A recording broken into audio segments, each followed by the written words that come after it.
xilli maalmo kooban ay naga xigto 8 Agoosto oo ku beegan maalinta ay muwaadiniinta Kenyaanku u dareeri doonaan goobaha codbixinta si ay u doortaan mas'uuliyiinta majaraha u qaban doonta maamulka dalka ayaa haatan waxa guud ahaanba dalka laga dareemayaa ololo ballaaran oo siyaasiyiintu ku soo bandhigayaan qorshahooda hogaamiyenimeed musharaxiinta u tartamaysa kursiga degmada Kamakuji ee hoos tagta xaafadda Islii ayaa ololahoodii ugu waaweynaa waxa ay ka wadaan qaybaha kala duwan ee degmada iyagoona kulamo gaar ah la yeelanaya ganacsatada iyo dadka iyagu miisaanka ku leh xaafadda Islii iyagoona ka codsaday sidii ay ugu heli lahaayeen codadkooda haddaba TV-ga caalamiga ee Kalsan Studio-hiisa Nairobi ayaa mar uu u kurgalay arinkani ayaa waxa uu su'aalo ku weydiiyay aragtida dadweynaha Soomaaliyeed ee ku nool xaafadda Islii gaar ahaan shakhsiga ku haboon inuu ku guuleysto kursiga aqalka baarlamaanka ee degmada Kamakuji labada musharax ee ugu saameynta badan musharaxiinta Soomaalida oo kala ah Yuusuf Xasan Cabdi iyo Ibrahim Axmed Jooni doorashada hadda waxaan filayaa macnaha inuu ku guuleysanayo mudanaha Ibrahim Axmed Jooni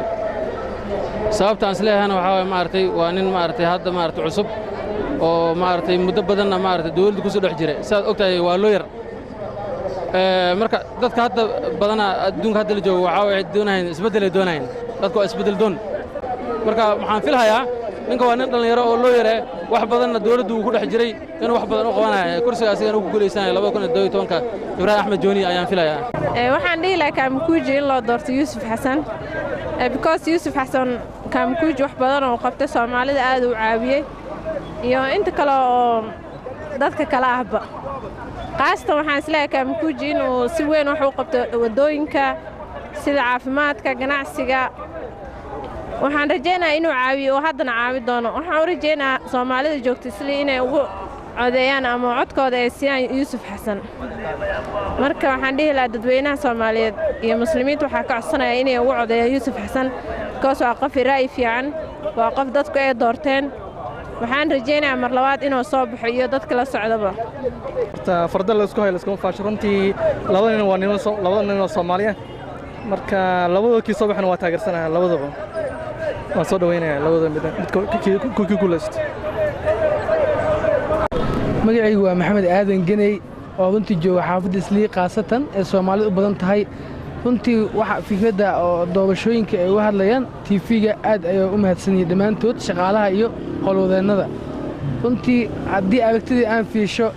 xildhibaan ku soo bixi karo aan saadaaliyey haddaan fiisho waa Yuusuf Xasan Yuusuf Teena aan isdhahayo nin weyn oo si aad u bedeli doono isbedelka xaafadda Islii qaasatan ee Soomaalidu ku badan tahay waayo waa nin aqoon-yahan waa nin siyaasadda waayo laanta afka Soomaaliga ee BBC ayuu ka soo shaqeeyay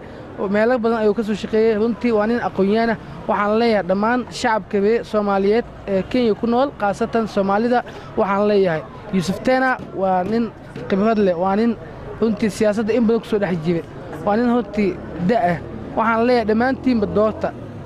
ninka runtii oo wax hogaami kara waa ninka xogaa da'ah oo wax walba ka danqanayo runtii waxaan leeyahay dhammaan idinkoo isku duuban Yuusuf Teena doorta magacayda waa Maxamed Shariif waxaan ku noolahay xaafadda Islii waxaan taageersanahay Jooni waxaana ku taageersanahay waa nin cusub oo jagada ku cusub marka xisbigana waa isbedel doon xisbiga waa inay xisbi cusuban hadduu soo galo waddanka waa inay asagana isbedelkiisu la yimaado laakiin haddii midkii hore lagu soo yara celiya sidii muu ahaanayaa wallaahi isku keenka Soomaaliyeed iyo horumarka waayo waxaa la qaataa fikrad cusuban lama qaato fikrad horaan la arkay hatta Yuusuf waan taageersanaa Ilaahay khayr ha siiya laakiin Jooni baan taageersanaa asagana arrintan muhiimka ah ee maxaan dhahay aad soo bandhigaysaan labada nin anigu waxaan u arkaa Yuusuf maxaa yeelay dee hadda Islii oo kale waa maalin bir journalite soo ma aragtaan iyo maxaan dhahay wadooyinka oo kale iyo nidaamkii iyo inkastoo iyadana lagu eedeeyay xagga ammaanka laakiin ammaankana inta uu ku dadaalahayay oo waxbuu ka qabtay waan dhihi karaa waayo waagi hore guriga hoostiisa dadka la iska qaban jiray laakiin hadda meelo khaas iyo sida meelaha xunxun oo kale iyo waliba dhalinyarta kuwa oo nidaamka sida xun u jartay oo kale iyo la sii taageed garsado oo ahayn nin khamiis qaba awal hore la iska qaban jiray oo masaajid ka soo baxay marka waan dhihi karaa dhinac kastaba tuugtii oo kale marka anigu yuusuf umbaan soomaalida odhan lahaa haddee gacanta ugu fiiqaynaa aad iyo aadna waad mahadsantahay magacayga waxaa la yidhahdaa cabdiweli maxamed cali waxaan taageersanahay yuusuf xasan waxqabadkiisa sababtoo asaga waan aragnay waa kan waddooyinka waa noo dhisay laamiyada waa noo dhisay leerarka waa noo xiray tuugadii wixii dhici jirtay waxa waaye waa securityka maasha allah